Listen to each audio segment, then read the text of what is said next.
Welcome to Football Fanatics 215.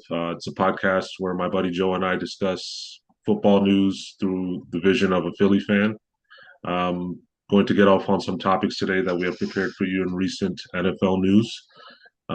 Joe, just want to introduce yourself real quick. How's it going, everyone? Lifelong Philadelphia Air resident and also a Philadelphia sports fan. Really a three for four guy.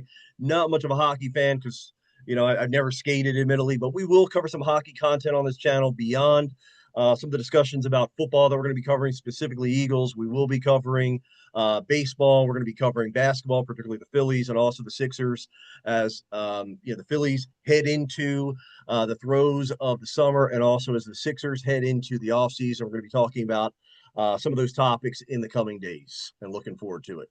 Thanks for joining us today. All right. So first topic we prepared for you guys is Russell Wilson a Hall of Famer? I'll let you go, Joe. We had this conversation earlier last week, and it was a pretty good one. So I'll let you lead off. I think that Russell Wilson is a first ballot Hall of Famer, and that's not a hot take.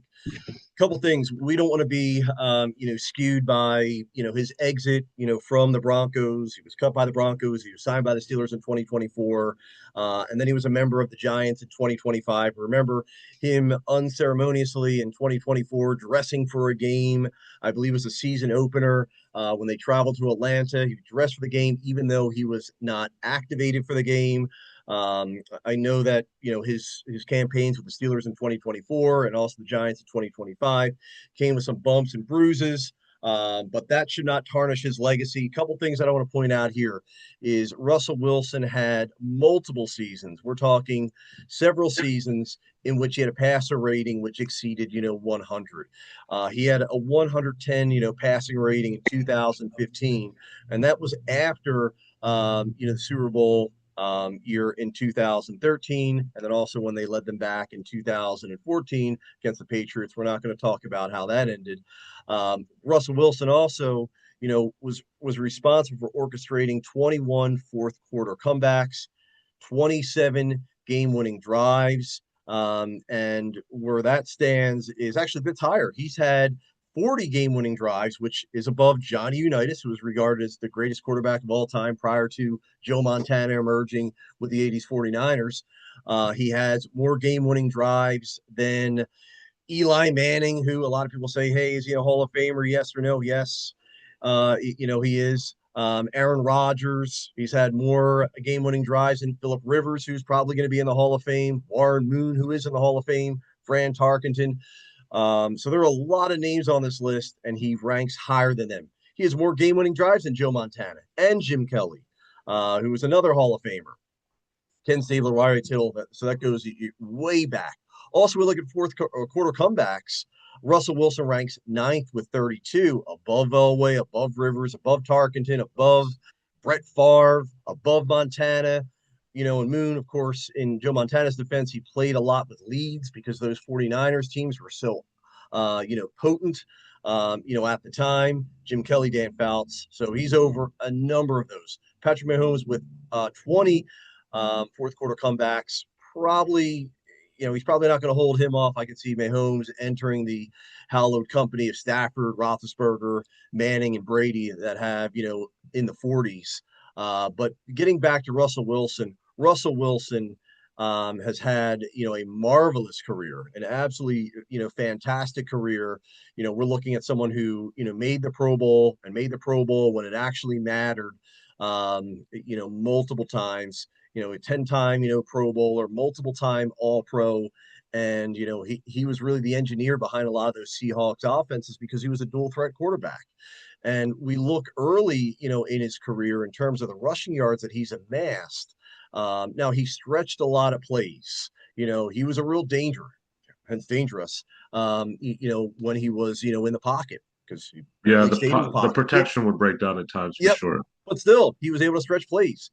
In 2014, 849 yards rushing, 6 rushing touchdowns, which is absolutely incredible, averaging 7.2 yards per carry. So that's Michael Vick-esque, Lamar Jackson-esque in terms of what he was able to do with his legs. Russell Wilson, Super Bowl winner, All Pro, or AP Offensive Player of the Year, nominee multiple times. You have Did to he give win it to him. any MVPs? I think he did, right? No MVPs. That's crazy. So there are no MVPs. Well, there are a number of Hall of Famers, even Hall of Fame quarterbacks that have never won MVPs. Okay. Are any in the Hall that haven't won? Like Jim Kelly, I think he was MVP a few times. Aikman. I mean, I would have to look at, It's not make or break, but for yeah, sure, like it's a it's good certainly accolade not to make or have. break, but you have to consider, the hardware and what is, the greatest piece of hardware in the NFL. That's the Lombardi Trophy. Yeah, Super Bowl, MVP is great, but we have Dexter Jackson. We have who was the one corner for the Cowboys back in the day? Larry Allen, I believe that was his name, or Larry Brown. I'm sorry. These guys have Super Bowl MVPs. That really doesn't mean all that much, but I'm looking here in terms of MVPs. Warren Moon, who was a prolific passer, in the CFL and later in the NFL, would have the all-time passing yards leader. If we were to combine statistics from both leagues, he was not an MVP. There are some that won the MVP that probably won't get in the Hall of Fame, like Rich Gannon. Rich Gannon was a backup for a large portion of his career, came out as an unheralded late round pick from University of Delaware, languished a little bit with the Minnesota Vikings, so he was a little bit late to the game. Um, Jim Kelly was not an MVP, so Okay. I think that we can definitely make the case for Russell Wilson, being enshrined in Canton, likely on a first ballot, because of the totality of his accomplishments, not the absence of an MVP award. So initially, when you we brought up this topic, it was the day that he had actually announced his retirement Yes. on NFL.com, and I responded to you that I don't think he's a first ballot Hall of Famer.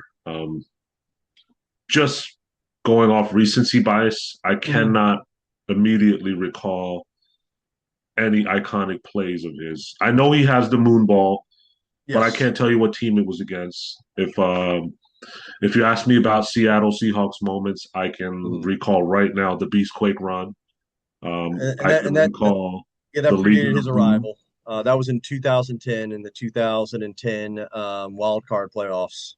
I can recall the Legion of Boom making Mm-hmm. plays, Mm-hmm. shutting people out. I Mm-hmm. mean, Demarius Thomas, rest in peace, but he got destroyed by Cam Chancellor on one of those crossing routes, I believe. Yes. Mm-hmm. Um, I remember Sean Alexander. I mean, way before his time. Like, Mm-hmm. Russell Wilson. Just looking at his stats, the numbers are insane. He's got 353 touchdowns and almost 47,000 passing yards. Mm-hmm. And given who is already in the Hall of Fame, there's guys with no Super Bowls. Jim Kelly being one. He has four straight appearances, which I think appearances should be the metric. Uh, Yeah. for Super Bowl. Winning is hard because you need a defense to complement you. You need a special teams game that's going to help you. Well, if it wasn't for I think, Scott Norwood, Jim Kelly would be minimally 1-3 in the Super Bowl. yeah, yeah. And I would argue, too, our Super Bowl in 2022, I think Mm-hmm. special teams cost us a couple big plays in that game Yes. on Yes. punt and kick return. And then we tightened it up big time in 24 with Mm-hmm. the linebacker from the Niners that made that big hit, Oren Burks, on the Yes. uh, Yes. was it on the opening kickoff? Or am I remembering that in the Packers game? Maybe I'm remembering I think that might have been in the Packers game because the Oren Packers Burks game. was Yeah. he was a special teams maven that year because he didn't get that much tick because they had a log jam of linebacker talent, and So maybe Trot didn't get on the field that much that year either. I do believe he belongs in the Hall of Fame. First ballot, like I would put Mahomes in that. Tom Brady, Montana. Can you tell the story of the NFL without Russell Wilson? You can't, but Mm-hmm. if you want to, I think of like electrifying players like Michael Vick. Mm-hmm. Mm-hmm. Although the stats aren't there, like Yeah. he was an icon for many years in football. Like he was must see football. Mm-hmm. Um, you have the Peyton Mannings. Drew Brees' numbers are ridiculous. And did he even get in first ballot? I don't think Drew did. Drew get in first ballot Hall of Fame? I would have to check on that. Let's just see. We don't have any callers, but Drew Brees, first ballot Hall of Famer. Um, is he so? Yes, in his first year of eligibility. Okay. So him, Peyton, Tom, Mahomes Luke is definitely Kuechly, going to Larry be first. Fitzgerald, that they were also in Yeah. that class too, all first Okay. ballot Hall of Famers and deservingly so.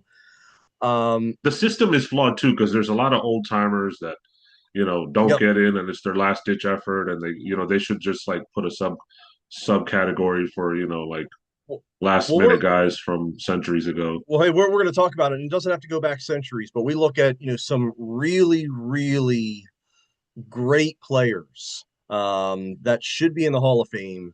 Some names that come to mind: Corey Dillon, Ricky Waters, Really good, Jimmy yeah. Smith. We could talk about this, and we're going to talk about this on one of the upcoming podcasts. Whether or not Russell Wilson is a first ballot Hall of Famer is largely going to depend on all of those Hall of Fame eligible players that are going to be in the queue. And our, I our recent, memory of him is like lots of turmoil since 2022. He had 22 and 23 mm, in Denver, and then 24 and 25 with the Giants. And I remember last season when yeah, we played the Giants. Was it at our house or their house where they whooped us? And go Birds! I'm an Eagles fan. yep, I think it was our house they came to. Yeah, so yes, they it came was. to our house. It was the night game, and Oh no, Jackson no, Dart was. no. That we visited them. That was in It 2025. was in That MetLife. Thursday night. Okay, Yes, yep. yes. So Jackson Dart is annihilating us all over the field, Mm-hmm, and then he gets that concussion, which it was mm-hmm, a concussion. He should have been mm-hmm. held out of the game. There was definitely some hanky panky there. Yes. Um, just so we could save face and not get beat as badly as we did. Mm-hmm. Um, but Russell Wilson comes in and he starts killing worms. Like he came in for one play, I remember, and he threw it into the dirt. And who was the coach? Brian The guy that Dable. what's that? Brian Dable. Dayball. Yeah, Yeah. Dayball looked to the left and he's like, "Get Russ back in the game now." Or rather, Jackson back into the Mm-hmm. game right now. You can see on his face, he's like, "This guy's going to destroy all the momentum we just created and have been holding." So like, I don't know what it was, but at the end, I will pose a question to you. Did Well, he carry the Seahawks, or did that defense and run game carry Russ?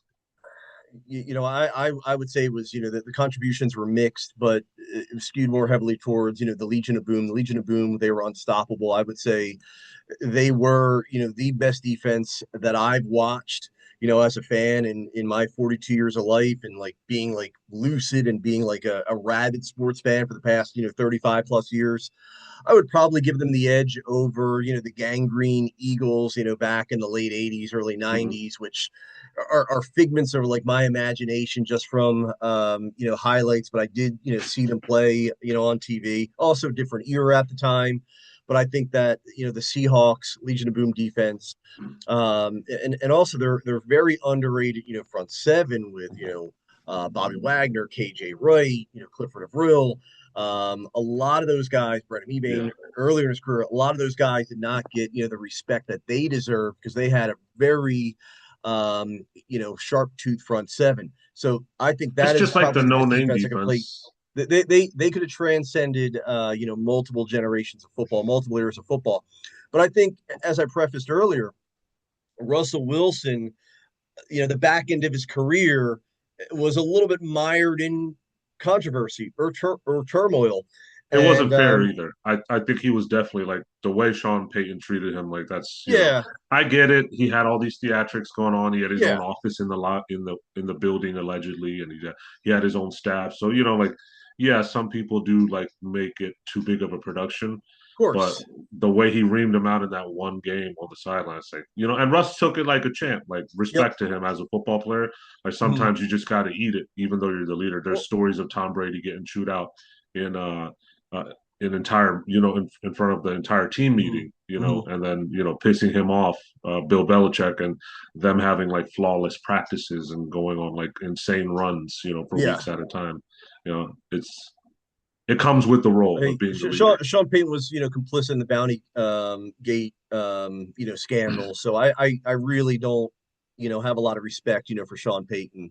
Um, maybe from a standpoint of, subject matter expertise, but certainly not professionally. And he's probably not one of the most favorite, coaches, in the NFL. That's for sure. Russell Wilson did have a, resurgent 2023 campaign. Hmm. He had 26, touchdowns, 8 interceptions before being relegated to, a temporary backup role in 2024. And that followed, a very challenging 2022 season. I believe he was 16-11. He had some pretty bad games. I think he had a four He got hurt interception too, right? game in 2022, if I Yeah, yeah, recall correctly. So yep. 2022 was a I pretty remember that. rough year. He actually had a 3 interception game and a loss against the Rams. They were down 51-14. I mean, that's a walloping right there. Hmm. But I think that Russell Wilson's, I don't think Russell Wilson could step in right now and be a franchise quarterback at 30. What is he, 37? He'd be 38 years old. I don't think he could do it at this point. He'd be at best a stopgap quarterback, and that's what we saw a lot of him with the Giants. That's what we really saw a lot of him with the Steelers, even though he was named a Pro Bowler, but now Pro Bowl is kind of a popularity contest. Hmm. Because you might have someone in a different country like, hey, I wear a Russell Wilson jersey. I'm going to go ahead. I'm going to vote for There's Russell not Wilson. even He's a my game favorite player anymore. growing up. Yeah, there's no merit to it anymore, and I think a lot of it was associated with who was that one quarterback for the Ravens, backup quarterback. Um, Kyle Bowler. no, not Kyle Bowler. It was like 2022, or maybe Oh, 2021. Huntley. Yes, Huntley. I liked Huntley. I thought he's an exciting player, but he didn't, have the statistics. He didn't have, big games, and he was, He came in both. for Lamar that year and like kept them going on a run. He did, but Yeah, I I remember don't that. think he had more than 6 or 7 yards passing in 3 or 4 games. So there was nothing that he did that was like that was like really like, okay, this guy warrants a starting job. It wasn't like Malik Willis's run in relief or in lieu of Jordan Love last year, which I thought he was phenomenal. I think he's going to struggle in Miami because there isn't really a nucleus of talent around him, and I have some questions about their offensive line. Greg I think they're a Dulcich. rebuild right now. Yeah, they're hurting. They're hurting for sure. He was a But walk on too. I think Malik Washington might be their number one receiver.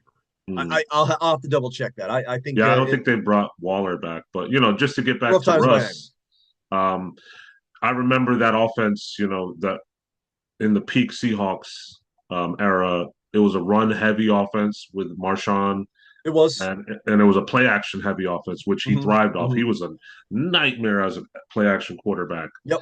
Um, and listen, I guess it's not super fair to say, was he carried because like Peyton was, no disrespect, that people are gonna probably balk at this, but Hmm. Peyton could not get past Tom. And actually, in the beginning of his career, he couldn't get past the Jets for a few Yep. seasons. Yep. They had his number. And then the year they do get through the Patriots, Marlon Jackson makes an interception on the final drive of the AFC Championship, and Yes. then they vaulted into the Super Bowl. So everyone is carried. Like defense has to make a play at some point. And you got to have a good running game. We've seen Brad Johnson win with a stellar defense, and Michael Pittman at running back. So Hmm. it's nobody's won a Super Bowl that I can recall. In a spread or run and gun Hmm. offense. Hmm. Um, Warren Moon, did he ever get to a Super Bowl? I don't think so. Right, No, the he never got to the Oilers. Super Bowl. I Okay. think the apogee of his career was an AFC championship. I do recall, and I remember being a little kid at the time where Frank Reich led, Bill's team, and Frank Reich was, it started at the University of Maryland many, many years ago. He came in relief of an injured Jim Kelly, and he engineered. It was like a 35-point comeback.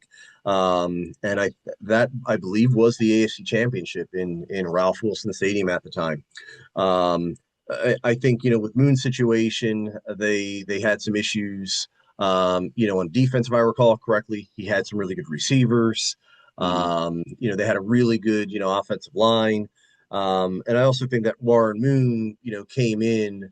The best years of Warren Moon we never saw because he was in the CFL. And I CFL, yeah, consider, and it's not a hot take to say that Warren Moon, when you parse out the hardware, is a top 10 quarterback of all time. He had the arm, he was accurate, he was a yeah. leader. Marino's in there, and I Yeah, mean, Marino's there's up no there too. question he's a Hall of Famer. Yeah, Marino's up there. And if you look at Warren Moon's resume, you look at here's an exercise. We'll look at Warren Moon's resume. We'll look at Jim Kelly's resume. His name just popped in my head. Probably our talk about Ralph Wilson Stadium, and also talking about some of the Bills' shortcomings in the '90s. We look at Dan Marino's resume. We look at Dan Fouts, who is a Hall of Famer, and you Hmm. stack them up and you compare them to Russell Wilson's resume. Russell Wilson's resume is going to fed out because it has a Super Bowl ring, Yeah, and Russell Wilson also has but the gripe I longevity. have against Russ, and it's a big one, Mm-hmm. is in that second Super Bowl, you're on the 1 yard line. You're the leader of this team at quarterback.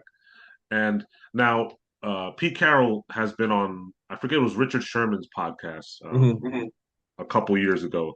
And he was like, he asked him about it, like, what happened? And he said, at that week that when they had been practicing, they were like, if we get to a 1 yard or a goal line situation, a Mm-hmm. red zone situation, we're gonna have to throw it one time, just to throw an off speed pitch to the defense. But okay, that's fair. You practice that; it's in your arsenal just in case. Maybe you get a look that you want. But that's the last play I'm gonna run out of four tries. Yeah, Like I'm gonna run three straight beast mode, 1 yard runs. Like, just smash him and tell him to go low, tell him to jump over the pile, whatever he's got to do. But that's where Russell Wilson, I feel like, should have stepped up as the leader of the offense. Like, you know what, guys, forget this. Marshawn, punch it in. And yeah. we see one of the greatest debacles in Super Bowl history. Because as a quarterback, you do have at his level, Mm-hmm. you do have the leeway to make some audibles. Russell Wilson never struck me as a field general. It never really struck me as a leader. And again, these are based upon some reports where he said that he was going to reach out to Marshawn Lynch about something, and Marshawn Lynch received a call from a A blocked or private unavailable number, yeah. number. Yeah. I think that Russell Wilson is a bit corporatized. Uh, Listen, say what you want about Russell Wilson. Let's just look at the resume. Mhm. Super Bowl. Let's look at 353 touchdowns versus That's 114, a lot of receptions. touchdowns. Lots of And there's a touchdowns. lot of touchdowns. And then also you look at the touchdowns on the ground. As just running them in. You have 31 touchdowns on the ground. Prolific 2014 season, as I mentioned before, 849 rushing yards. Accompanied by 6 touchdowns. We look at his impact late in the season, late in his career. Look at 2020, where he had 40 touchdowns, he had 13 interceptions. He would have gotten the MVP that year, which ultimately went to Aaron Rodgers. It's something that we can revisit. I do think that he's a first ballot Hall of Famer. Let's move on to the next topic because we're running low on time. All right. Next topic, Myles Garrett trade. Big news that last week when it went down. The Rams gave up a lot of capital, but they don't believe in draft picks. I kind of like that philosophy because draft picks are the buying of potential of talent. And it takes, some years to develop. You do have prolific rookies who will come out and make a big impact season, but that's usually because there's no film on them, so that second year is a struggle for a lot of them. It ends up being uh, so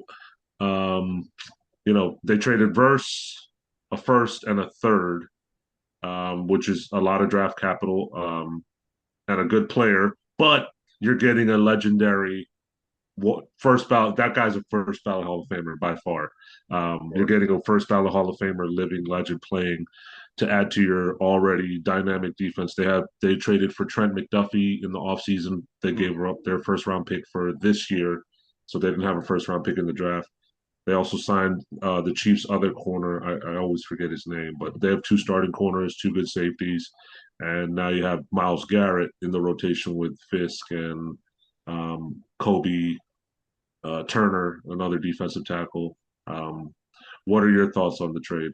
Well, I think it was a steep price to pay. However, Myles Garrett is a generational talent, and Myles Garrett, if he was to retire today, would stand among the greats of Bruce Smith, Reggie White, Aaron Donald, who we'll talk about, in a moment, in terms of being, some of the most dominant defensive linemen. And we look at, just dominant defensive players that are game changers. He's up there, with the ranks of Lawrence Taylor, Ray Lewis. Of course, they impacted games, differently than Myles Garrett for sure. I think Myles Garrett, gives you a couple of wins a year.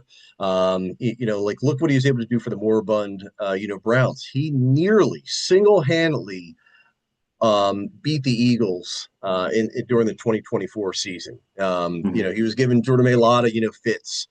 I believe he blocked that field goal. I mean, he's just an incredible impact player. So I think it might be a steep price to pay because I'm really high. I'm really bullish on Jared Verse. I think that Jared Verse, again, we look at a Pennsylvania born and raised, kid, first round pick out of 2024. I think that, he is right now on the rise. I think that he is going to be probably in a year or two a defensive player of the year candidate. That's really how his career It might projects be because this year. it might be this year. Yeah.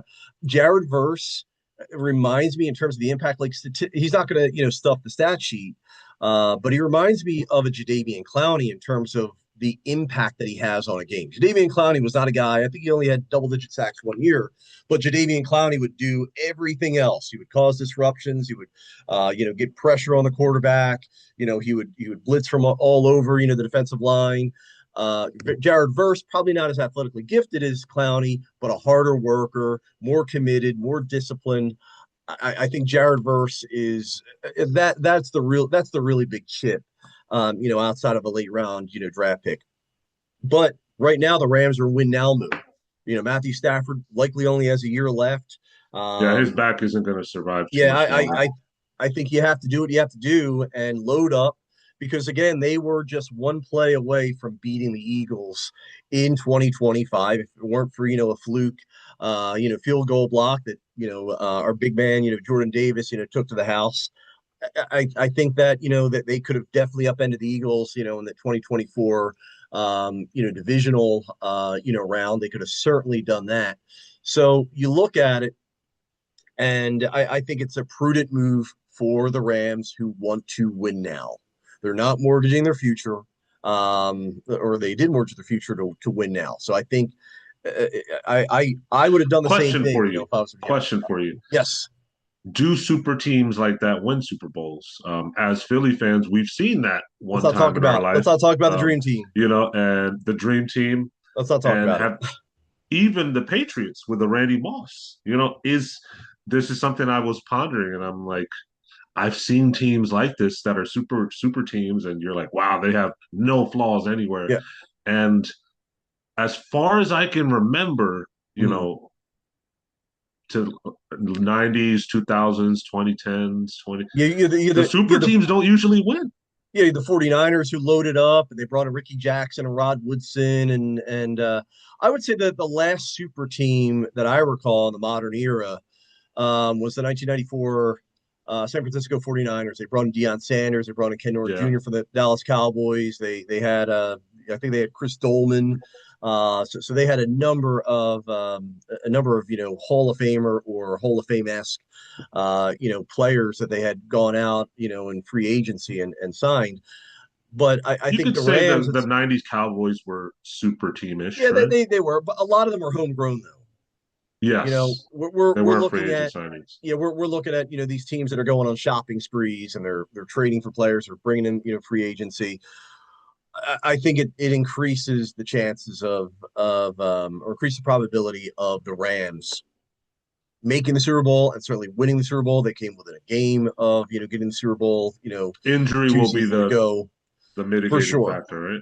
And in the waning minutes of our initial podcast, I think one thing that behooves us to talk about is Aaron Donald. So does Aaron Donald, who is 2 years removed from the game, last played in the 2023 postseason, does he return? And what type of impact do you think a 35-year-old Aaron Donald can make? On the Rams in tandem with Myles Garrett. He's in shape. You have the acumen, having been a defensive lineman. Where do you think Aaron Donald fits for this run, and what kind of impact can he make this year? You have 3 minutes. I think initially it got his juices flowing. Like, okay, wow, like that's a legendary player. I've always admired him. He's been in the league longer than he has. And when you see that, you're like, man, I want to come be a part of this thing. And ironically, the Super Bowl is in their home stadium again this year, which the Mm-hmm. last time it was in SoFi, they won. Yes. If it wasn't for Aaron Donald getting an insane pressure on Joe Burrow, Jamar Chase was wide open. I think he gave a double move to Jalen Ramsey, and Jalen Ramsey fell down. Jamar Mm-hmm. Chase was so Mm-hmm. wide open. The Mm-hmm. Bengals almost won the Super Bowl. If it wasn't for Aaron Donald just getting that pressure and making him throw it up to a little sooner. Um, but he's 35 now, and he was just on Chris Long's podcast, Greenlight Podcast, and he was asking him like, "Hey, so you put out this workout video a day after he's traded, and the song in the background is I'm coming back or whatever." And he just talked to me. He's like, I don't have the desire to go to camp anymore, and the camp is the one particular thing he said, which had me laughing was like, he's like, we spend all this time at camp, sleeping in dorms. He's like, I don't need to be there all day. Like I put in so much time off the field, getting ready, working out, just send me home after like 3 hours. Like, what do we need to spend 16, 18 hours here doing? Like, and there's a point to that. You see these coaches in the NFL putting in like 14, 15-hour days, not seeing their families. Like, what can't you figure out in like 7 to 10 that's taking you 14, 16, and some of these coaches, like, they're having losing seasons. So I'm like, maybe you're over analyzing what you're doing, like you're just kind of in your head. But to get back to Aaron Donald, like, it would be cool to see him come back. I think he's past that. But that initial excitement, I'm like, wow, look at this new shiny toy on our team, and I could like just step right back in. They still hold my rights. They would give me some money. I don't really, at 35, like, I'm 41, you're 41, like it's hard, like after 34, We're, and for we're, him we're hey to, we're in great shape. We used to play football. There's no way that I could envision myself putting on pads yeah, again. 35, like, you have family obligations, and Yep. then the sacrifice too is you're gone from your family for at All least right. 7, 8 months if Well, you that's a make it to the wrap for Super. today. So we're going to revisit in the coming days. We have a lot in our lineup, next week. So thanks for joining us, and we will see if things change and if Aaron Donald does rejoin the Los Angeles Rams.